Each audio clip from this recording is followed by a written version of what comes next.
The UNS Mercy glided through space, its white hull gleaming against the darkness. Red crosses marked its sides, bright symbols that should protect it under the galactic accords. Captain Taeho Kim stood on the bridge, his eyes fixed on the main screen. "Status report," he said, his voice calm and steady.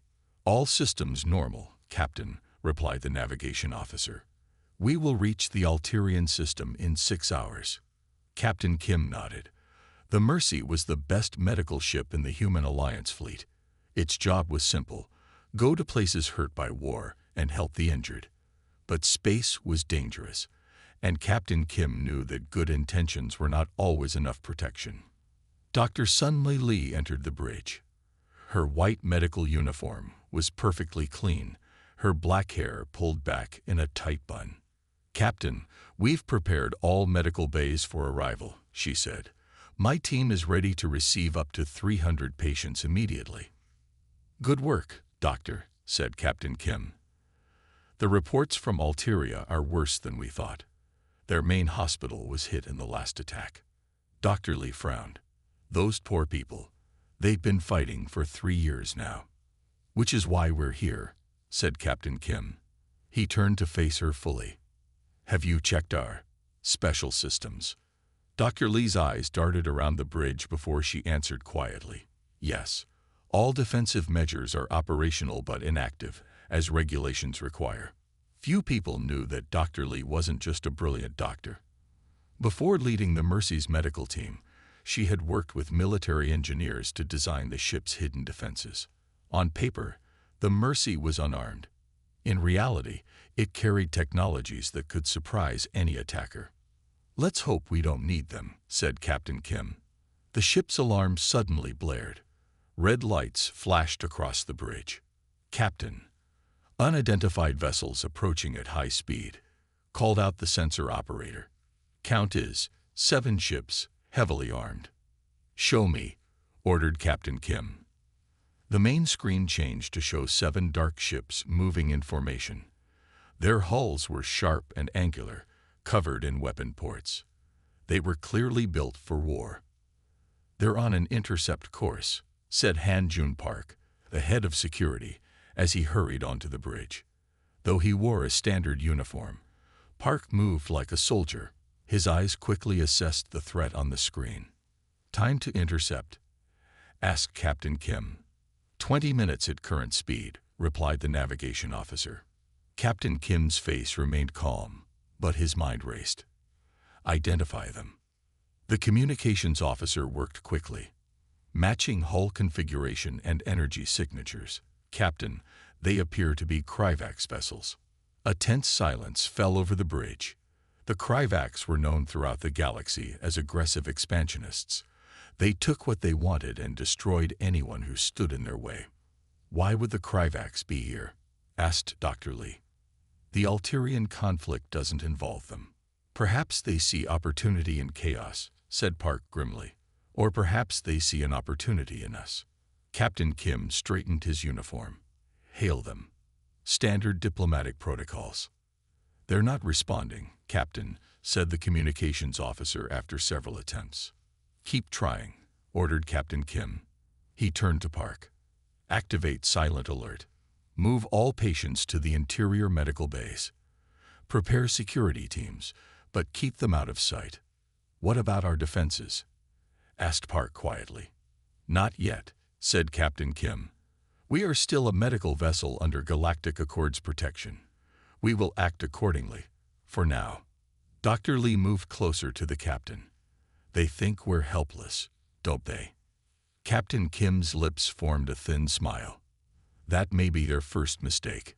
The Mercy continued its course, its white hull still gleaming innocently in the darkness of space. But inside, behind the symbol of peace and healing, careful preparations began for a confrontation no one had expected. The Kryvax ships grew larger on the screen with each passing minute. "Captain," said the communications officer suddenly, "they're hailing us now." Captain Kim nodded. On screen. The moment of truth had arrived. The main screen on the Mercy's bridge flickered to life. A large alien with gray-blue skin and ridged features stared back at them. His uniform was dark and decorated with metal symbols of rank. Sharp teeth showed when he spoke. "I am Commander Rock of the Kryvax Defense Force," the alien said. His voice was deep and rough. "You have entered territory now under Kryvax protection." Captain Kim stepped forward. "Commander Rock, I am Captain Tae-ho Kim of the UNS Mercy. We are a medical vessel on a humanitarian mission to the Alterian system. We carry no weapons and pose no threat." Rock made a sound like a harsh laugh. "The Alterian system is now a Kryvax interest. Your presence is not welcome." "With respect, Commander," said Dr. Lee, moving beside Captain Kim. "We have injured civilians waiting for our help. The Galactic Accords protect medical missions in all territories." The Kryvax commander's eyes narrowed as he studied Dr. Lee. "The Kryvax do not recognize your Galactic Accords. We make our own rules in this sector now." Captain Kim kept his face calm, though his hands tightened behind his back. "Commander, I urge you to reconsider. We carry medical supplies and doctors, not soldiers or weapons." "Medical supplies that would help our enemies," said Rock, "and a ship filled with human technology that would benefit the Kryvax." He leaned closer to the screen.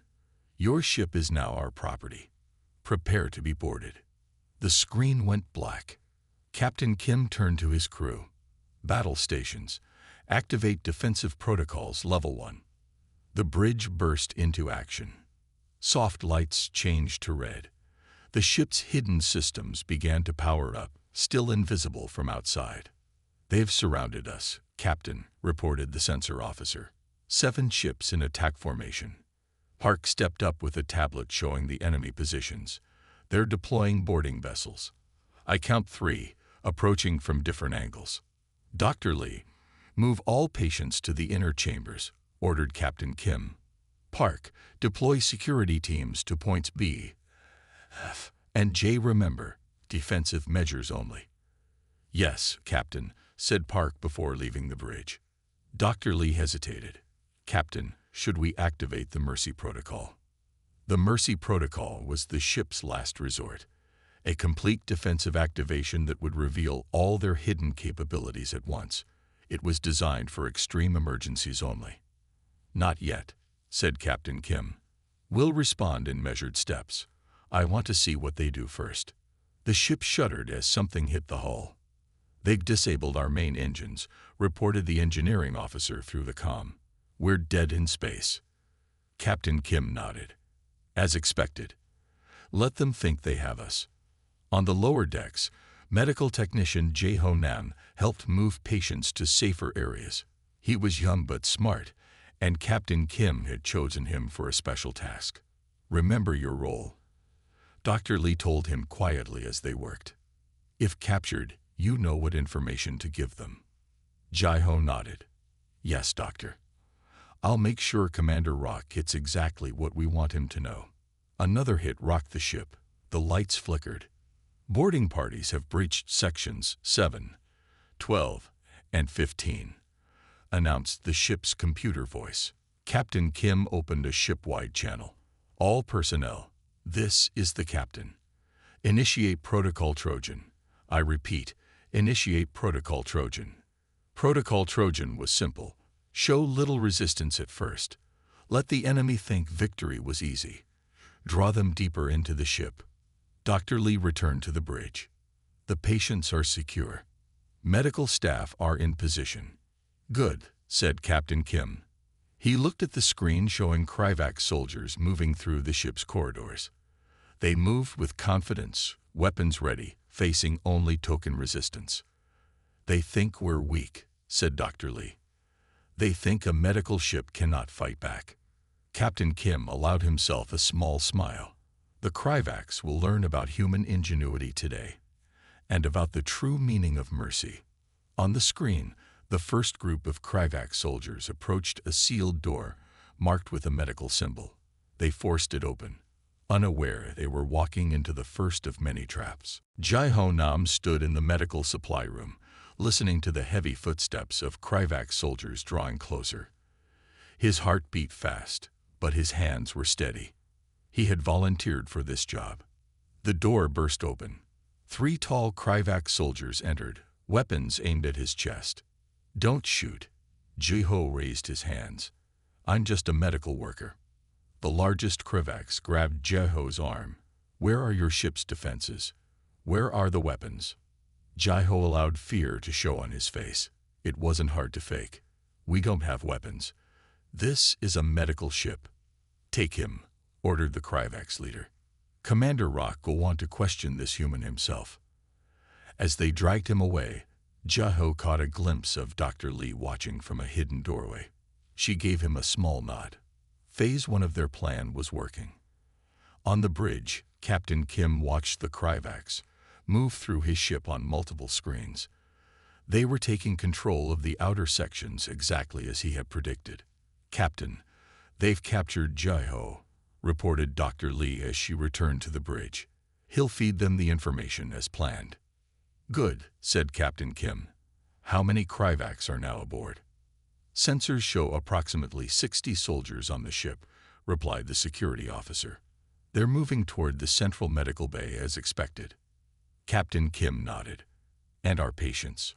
"All secure in the protected inner chambers," said Dr. Lee. "The Kryvax haven't found those areas yet." On a nearby ship, Commander Rock received the first reports from his boarding teams. "The humans offer little resistance," said his second-in-command. "We control 30% of the vessel already." "As expected," said Rock with a satisfied grunt. "These medical ships are not built for combat." "What about their technology?" "We've begun examining their medical systems. They appear quite advanced." Rock showed his sharp teeth in what passed for a smile among the Kryvax. "Excellent. Once we control the ship completely, prepare it for transport to our home world." Back on the Mercy, Captain Kim pressed a button on his chair. "All stations, prepare for Phase 2. Activate on my mark." Throughout the ship, hidden panels slid open in ceilings and walls. Small devices emerged, unnoticed by the invaders. In the main medical bay, a team of Kryvax soldiers were forcing open cabinets and containers, searching for valuable supplies. "Sir, we've found their drug storage," one soldier reported into his communicator. "Many advanced medicines here." None of them noticed the slight change in air pressure or the faint hiss coming from the ventilation system. Jiho sat in a small room on one of the Kryvax ships, facing Commander Rock himself. The alien commander was even more intimidating in person, towering over him with cold, calculating eyes. "Tell me about your ship's defensive capabilities," demanded Rock. Jiho looked down, playing the part of a frightened medical worker. "We have emergency protocols, but nothing serious. The captain might lock down some sections, but we can't fight back. We're not built for that." "What about the inner sections of your ship?" "Our scans can't penetrate them." Jiho hesitated just enough to seem genuine. "Those are just special medical chambers with radiation shielding for treating certain patients. Nothing dangerous." Rock studied him, then seemed satisfied with what he saw. "Continue the boarding operation," he ordered his officers. "Take full control of the ship." "Captain, Jiho has completed his mission," reported Dr. Lee, checking the small device on her wrist. "Commander Rock believes our story." Captain Kim nodded. "Then it's time. All stations, execute Phase 2. Throughout the ship, the hidden devices activated at once. In corridors filled with Kryvax soldiers, gravity suddenly increased to twice normal levels, forcing them to their knees. In other sections, invisible gas caused invaders to grow dizzy and confused. "Sealing all captured sections now," announced Park through the comm system. The Kryvax soldiers found themselves trapped as emergency doors slammed shut around them. Their communications went dead as targeted jammers activated. On the bridge, Captain Kim stood tall. "Now, Dr. Lee, it's time to show the Kryvax what a human medical ship is truly capable of." Dr. Lee's fingers flew across her control panel. "Activating medical defense systems. The Mercy is ready to fight back." The Kryvax soldiers in Section 8 of the Mercy tried to stand, but the increased gravity pushed them down. Their weapons felt too heavy to lift. One by one, they collapsed to the floor. "What is happening?" growled the Kryvax squad leader into his communicator. No answer came back. The lights in the corridor changed from white to a soft blue. A fine mist began to spray from hidden nozzles in the ceiling. The soldiers tried to hold their breath, but soon they all breathed in the strange mist.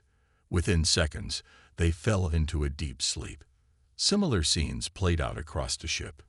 In some areas, invisible sound waves caused the Kryvax to feel sick and dizzy. In others, the floor itself seemed to become like quicksand, trapping their feet. On the bridge, Dr. Lee monitored the progress on her screen. All invaders in sections 5 through 12 are neutralized, Captain. No casualties on either side. Captain Kim nodded with approval. Begin Phase 3. Prepare to reclaim our ship. Commander Rock paced on his own bridge, growing angry. Why have the boarding teams stopped reporting? Send another squad immediately. His second-in-command looked nervous. Sir, we've lost contact with all teams on the human vessel. Impossible. Rock slammed his fist on a control panel. It's just a medical ship. The communication screen suddenly lit up. Captain Kim's face appeared, calm and confident. Commander Rock, said Captain Kim, your soldiers are alive but unconscious. I suggest you withdraw your remaining forces immediately. Rock snarled. You dare to threaten me? You have no weapons. A common misconception, replied Captain Kim. The UNS Mercy was never helpless. Allow me to demonstrate. The screen split to show various parts of the ship where Kryvax soldiers lay sleeping or trapped in strange fields of energy. This is Dr. Sun-Mi Lee, said the woman who stepped into view beside Captain Kim. Before I was a doctor, I helped design the defensive systems of this vessel. Everything we've used against your soldiers is non-lethal, but highly effective. In a corridor near the main medical bay, Security Chief Park led a team wearing special suits. The suits protected them from the effects of the defensive systems. Team 2, clear Section 9, Park ordered. Team 3 with me to Section 11. His officers moved quickly, placing special restraints on the unconscious Kryvax soldiers. The restraints would keep them safe and secure until the situation was resolved. Chief Park to bridge, he reported. We've secured 40% of the occupied sections. Continuing to advance. Back on the bridge, Captain Kim received the report with satisfaction. You see, Commander Rock, we are reclaiming our ship. Your soldiers will not be harmed if you retreat now. On the screen, Rock's face showed rage and disbelief. This is impossible. What kind of medical ship has these capabilities? A human medical ship, answered Dr. Lee simply. We built the Mercy to heal, but also to protect those under our care. Every system you've encountered was designed with a medical purpose first. The gravity controls help patients with bone regrowth. The sedative gas is used for mass casualty situations. We've simply repurposed them. As she spoke, a Kryvax ship fired upon the Mercy. The energy blast hit the medical ship's hull, but instead of causing damage, the energy seemed to spread out and dissipate. Ah, said Captain Kim, it seems your vessels need a demonstration as well. He nodded to his weapons officer. A series of small ports opened along the Mercy's hull. Devices that looked like medical scanners emerged. These are surgical targeting systems, explained Dr. Lee, normally used to remove tumors with perfect precision. Today, they will target your weapon systems only. Thin beams of light shot from the Mercy, striking the weapons arrays on the nearest Kryvax ship. The weapons sparked and went dark. That was just one ship, said Captain Kim. We can disable your entire fleet without taking a single life. As medical professionals, we prefer not to cause harm. But make no mistake, Commander Rock, we will defend ourselves. Rock stared in silent fury as the truth dawned on him. He had not found an easy target. He had attacked a wolf in sheep's clothing. Commander Rock slammed his fist on his command console. This is impossible. Target their medical base. Let's see how they protect their patients when their ship is burning.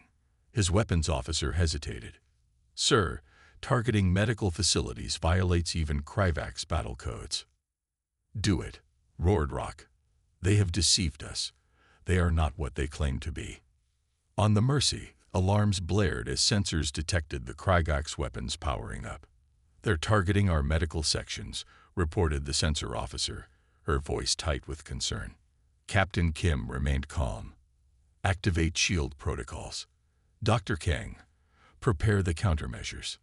Dr. Minho Kang, the ship's chief neurosurgeon, sat at a special console. His hands moved quickly across the controls. "Medical Eye is online, Captain. Beginning targeted response." In the medical bay below, Dr. Kang's advanced medical AI system began analyzing the data from the Kryvak ships. Originally designed to scan patients and develop personalized treatments, the system now turned its powerful processing abilities to a different task. "I've identified their weapon frequencies," Dr. Kang reported. "Their shields have a fluctuation pattern we can exploit." Engineer Su Jin Yoon worked quickly in the engine room. Her team had modified the ship's medical scanners to serve a new purpose. "Captain, medical scanners are reconfigured," she reported over the comm. "We can now target specific systems on their ships with 99% accuracy." "Excellent work," replied Captain Kim. "Begin disabling their weapon systems." The Mercy's hull shimmered as a strange, translucent shield formed around it. Unlike military shields, this one was based on the nanotechnology used to create sterile fields around patients during surgery. The shield could adapt and repair itself almost instantly. When the Kryvak ships fired, their energy weapons hit the shield and spread out harmlessly, like water on an umbrella. "Their weapons had no effect, Captain," reported the tactical officer. "Now it's our turn," said Captain Kim. "Dr. Kang, you may proceed." On the main screen, they watched as thin, precise beams shot from the Mercy. Each beam found a vulnerable point on a Kryvak ship's weapons array. One by one, the enemy vessels lost their ability to fire. "What is happening?" demanded Commander Rock as his weapons officer reported system failures across the fleet. "Sir, they're targeting power junctions with surgical precision," reported his second-in-command. "They somehow know exactly where to hit us." In his medical bay, Dr. Kang smiled as his AI system continued to analyze the Kryvak ships. "Their life support systems are vulnerable," he reported to the bridge. "But I'm avoiding those targets unless you order otherwise." "Good," replied Captain Kim. "We disable, not destroy." Meanwhile, Security Chief Park and his team had recovered most of the ship. The sleeping Kryvak soldiers were placed in a secured cargo bay. "They're beginning to wake up," reported a medical technician. "What should we do with them?"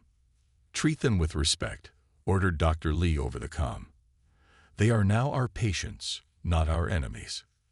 The medical staff moved among the confused Kryvak soldiers, checking their vital signs and offering water. On the bridge, Captain Kim opened communications with Commander Rock again. "As you can see, Commander, we have disabled your weapon systems without harming your crews. Your boarding parties are in our custody, receiving medical care." Rock's face showed disbelief and rage. "This is impossible. How can a medical ship defeat a Kryvak's battle fleet?" Engineer Yoon joined Captain Kim on the bridge. "Your mistake was thinking that medical technology can only heal," she said. "The same precision that removes a tumor can target a weapon system. The same scanners that find internal bleeding can find structural weaknesses in your ships." Captain Kim nodded. "The difference between us, Commander, is that we built this ship to save lives. You built yours to take them. Today you learn which approach is stronger." On the tactical display, another Kryvak ship lost power to its engines as the Mercy's precision beams found their targets. "You have a choice now," said Captain Kim. "Retreat, and we will return your boarding parties unharmed. Continue to fight, and we will disable every ship in your fleet. What is your decision, Commander?" On the screen, Commander Rock's face twisted with fury as he faced a choice no Kryvak's commander had ever expected to make. Surrender to a medical ship. Commander Rock's face vanished from the screen. Instead of answering Captain Kim's ultimatum, He had cut communications. He's stubborn, said Dr. Lee with a frown. The Kryvacs don't surrender easily. Captain Kim nodded.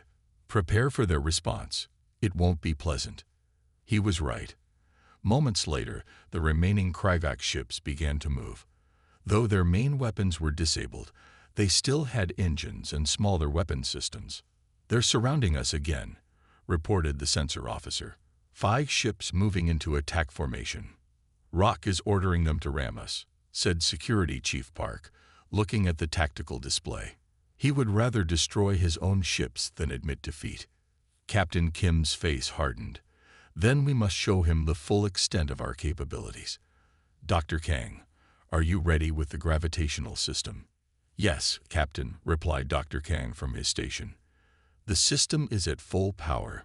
The gravitational system was perhaps the Mercy's most impressive technology.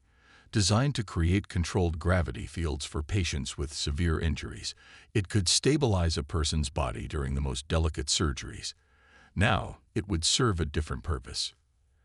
Activate on my mark, ordered Captain Kim. Target the 2 lead ships first. On his command ship, Commander Rock watched with grim satisfaction as his vessels closed in on the human medical ship. They may have clever defenses, he told his officers, but they cannot withstand direct impact from our ships. His tactical officer looked uncertain. Sir, we will lose those ships and crews. A necessary sacrifice to protect Kryvac's honor, replied Rock coldly. The humans must learn the price of defying us. Suddenly, alarms blared across his bridge. Sir, called his sensor officer in shock. Something strange is happening to our lead ships. On the Mercy, Dr. Kang's fingers flew across his control panel. Gravitational field activated, extending now. Outside the ship, space itself seemed to warp around the 2 approaching Kryvac's vessels. They slowed, as if pushing against an invisible wall. Then they stopped completely, frozen in space. The field is holding, reported Dr. Kang. I'm adjusting it to push them back slowly. The 2 Kryvac ships began to move backward, away from the Mercy, even as their engines strained at full power in the opposite direction. Captain Kim opened a channel to all Kryvac ships. This is what we call a gravitational displacement field. It was designed to hold a patient completely still during brain surgery. As you can see, it works equally well on starships. Communications Officer Ju-Yun Choi monitored the Kryvac's communications. Captain, they're in chaos. The crews don't understand what's happening to their ships. Send them a message in their language, ordered Captain Kim. Explain that we have no desire to harm them, but we will not allow them to harm us or the people we came to help. Ju-Yun nodded and began translating the message. One of the Kryvac ships suddenly broke formation and fired its remaining weapons at the Mercy. The shots hit the ship's nano-shield and scattered harmlessly. A brave but futile gesture, said Dr. Lee, watching the display. Target their engines only, ordered Captain Kim. Let's not leave them drifting helplessly in space. The Mercy's precision beams lanced out again, finding the engine control systems of the attacking ship. Its lights flickered, and it began to drift. Captain, called out Engineer Yoon urgently, that ship's reactor is becoming unstable. Their safety systems are failing. Captain Kim didn't hesitate. Extend our shields around their vessel. Dr. Kang, use the gravitational system to stabilize their reactor core if possible. Dr. Lee looked at him in surprise. We're protecting them. After they just attacked us. We're a medical ship, replied Captain Kim firmly. Our mission is to save lives, not take them, even the lives of our enemies. On the main Kryvac ship, Commander Rock watched in disbelief as the human vessel extended its protective shield around his damaged ship. What are they doing? He demanded. Why would they protect a ship that just attacked them? His second-in-command looked equally confused. Sir, their actions make no sense by Kryvac standards. Rock stared at the screen, his certainty beginning to crumble. These humans fought like no enemy he had ever faced, with power, yes, but also with mercy.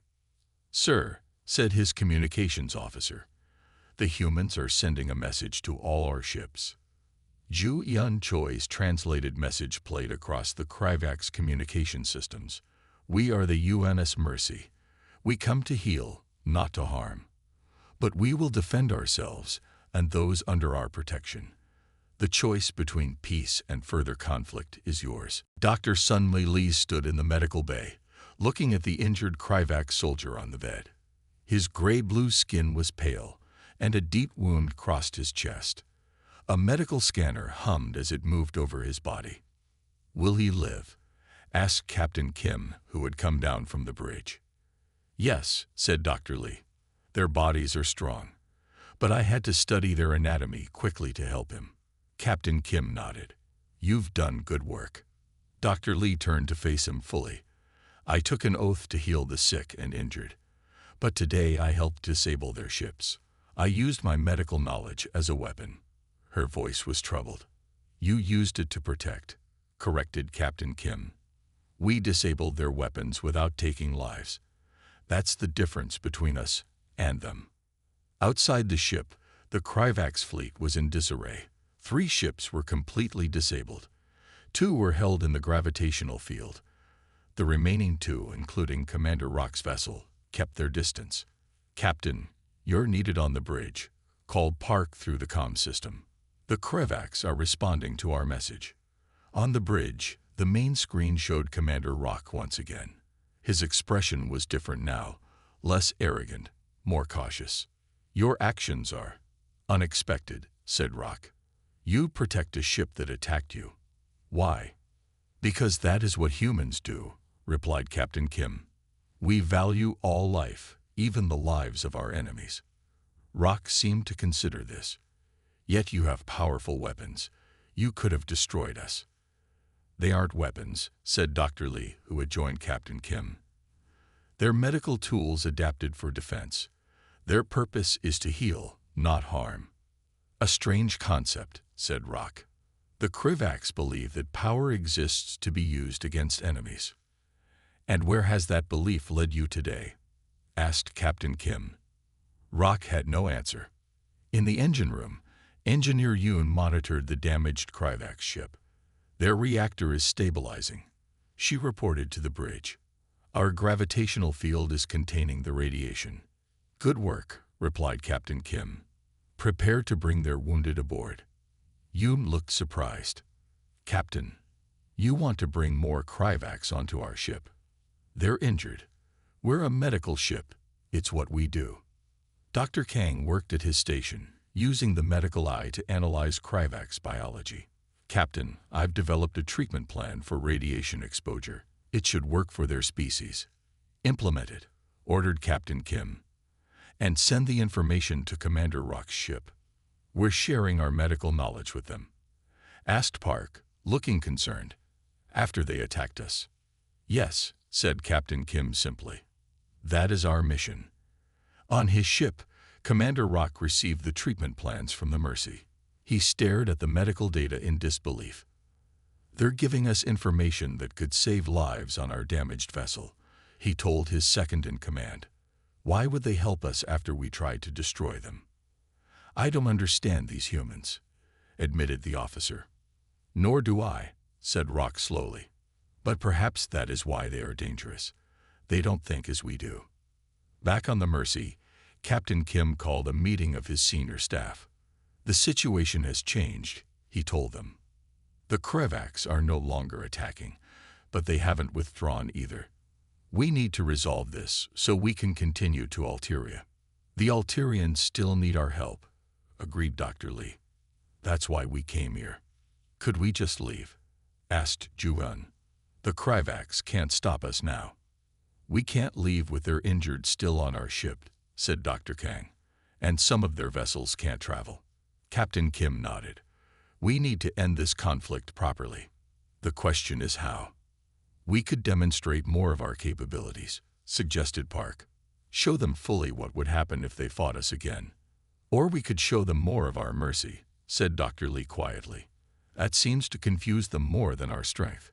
Captain Kim smiled slightly. "An enemy confused by kindness. That may be the most human victory of all." He turned to face his crew. Let's try something they would never expect from a powerful adversary. Let's offer them a hand of friendship. Captain Kim stood on the bridge, looking at the Kryvax fleet on the main screen. The disabled ships floated silently in space. Their crews were now focused on survival, not fighting. "Open a channel to Commander Rock," he ordered. Ju Yun nodded. "Channel open, Captain." Commander Rock appeared on the screen. His expression was guarded. "Commander Rock," began Captain Kim, "I invite you to come aboard the Mercy." Everyone on the bridge turned to stare at their captain in surprise. Rock looked equally shocked.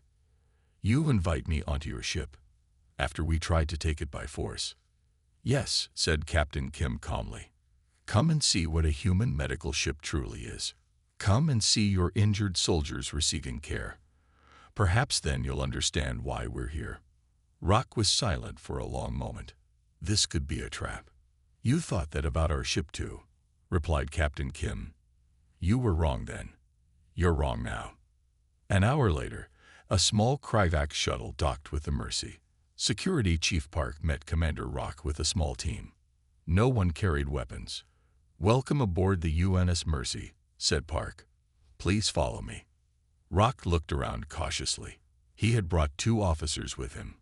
All 3 Kryvax were tall and intimidating, but they seemed nervous.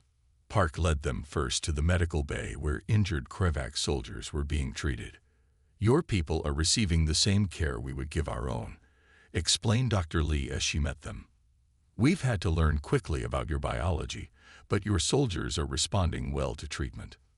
Rock watched as human doctors and nurses moved among the Kryvax patients. There was no fear, no anger, just professional care. "I don't understand," said Rock. "Why treat those who came to harm you?"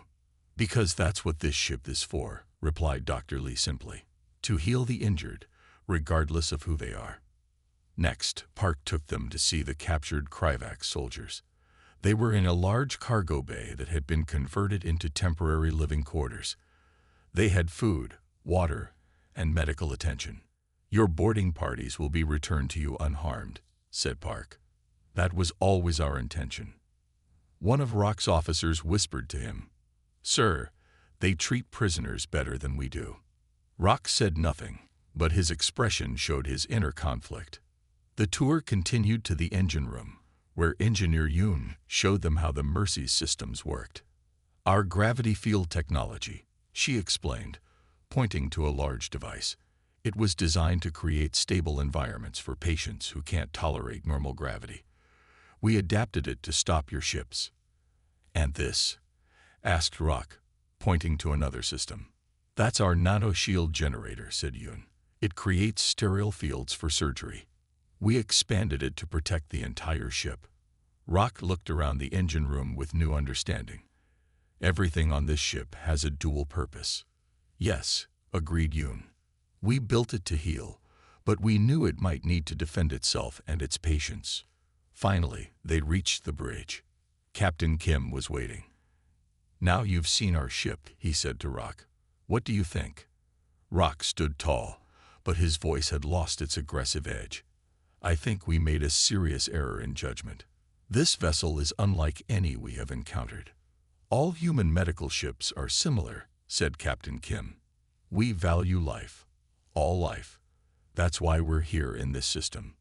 The people of Alteria need our help." Rock looked down. "We have lost this battle." "There was never a need for battle," replied Captain Kim. "We would have explained this if you had asked instead of attacked." Ju Yun stepped forward. "We have prepared terms for your withdrawal. They are fair." She handed Rock a data pad. He read it, then looked up in surprise. "These terms, you're offering to help repair our damaged ships." "Yes," said Captain Kim. "So your crews can return home safely." Rock stared at the human captain. The Kryvax would never do this for a defeated enemy. "Then perhaps," said Captain Kim quietly, "that is why you will remember this day. Not just as a defeat, but as a lesson." Rock handed the data pad back. "We accept your terms. The Kryvax fleet will withdraw from this system." "A wise decision," said Captain Kim. extending his hand in the human gesture of agreement. After a moment's hesitation, Commander Rock reached out and took it. 2 days later, the UNS Mercy approached Alteria. The blue-green planet grew larger on the main screen. The Kryvax fleet was gone, having departed the system after repairs were completed. "Status report," said Captain Kim, standing tall on his bridge. "All systems normal, Captain," replied the navigation officer. "Alterian Orbital Control has granted us clearance to enter orbit."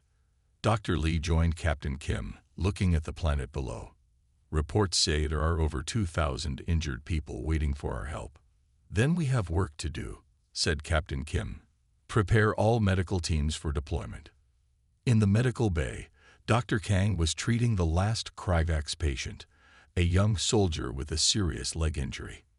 "You will walk again," Dr. Kang told him as he checked the healing progress. "The bone is mending well." "Why did you help me?" asked the soldier.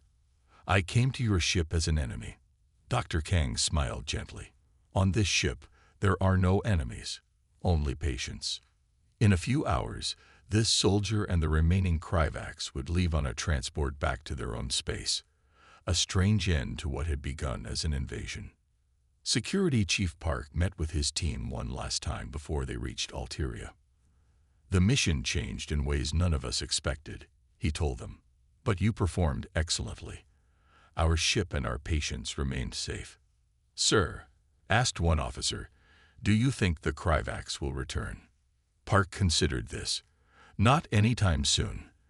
They've learned that appearances can be deceiving." Engineer Yoon was in the engine room, returning all systems to their normal medical functions. Disengaging combat modifications, she reported to the bridge, returning gravity fields to medical settings. The ship hummed peacefully as its systems shifted from defense back to healing. That was its true purpose, after all. In his quarters, Commander Rock sat alone. Captain Kim had granted him comfortable quarters during his stay on the Mercy. Tomorrow, he would return to his own people. His defeat should have brought shame. Instead, it had brought confusion, then understanding, and finally respect. A chime sounded at his door. Dr. Lee entered with a small device in her hand. "This contains medical information about your species," she explained. "Treatments, procedures, medicines that work well for Kryvax physiology. We compiled it while treating your injured." Rock took the device slowly. "You give us this knowledge freely, after what we tried to do. Knowledge that saves lives should be shared," said Dr. Lee. "That's what humans believe." Rock stood up. "I will tell my leaders about your ship, about how it defeated our fleet without taking a single life. They may not understand at first. The Kryvax respect strength above all." "Then tell them that mercy requires the greatest strength," replied Dr. Lee. On the bridge, Captain Kim received a message from Earth. "Sir," said Ju Yun, "Human Alliance Command is asking for a full report on the Kryvax encounter. They seem concerned about our use of the ship's defensive capabilities." "They're afraid we've crossed a line," said Captain Kim, "using medical technology as weapons." "Have we?" asked Ju-Yun. Captain Kim looked at the approaching planet, where thousands of injured people waited for the help only the Mercy could provide. "No," he said firmly. "We used our technology exactly as intended, to protect life. We defended ourselves without forgetting our mission or our principles." "The Kryvax won't forget this," said Park, who had joined them on the bridge. "Good," said Captain Kim. "Let the story spread. Let everyone know that human medical ships are not easy targets, and let them know why." As the Mercy entered orbit around Alteria, the crew prepared for their original mission. Medical teams gathered their equipment, shuttles prepared to launch. Dr. Lee stood beside Captain Kim, watching the planet below. "The Kryvax thought we were helpless," she said quietly. "Now their fleet is gone, and we're still here, ready to help those who need us." "That's the true strength of humanity," replied Captain Kim. "Not our weapons or shields or clever technology. Our strength is that we can be both fierce and gentle. We can fight when necessary and heal when possible." The first medical teams boarded their shuttles, ready to descend to the planet's surface. The UNS Mercy had come to Alteria to save lives. It had faced unexpected dangers, revealed unexpected strengths, and taught an enemy an unexpected lesson. But now it would do what it was built to do. It would bring mercy.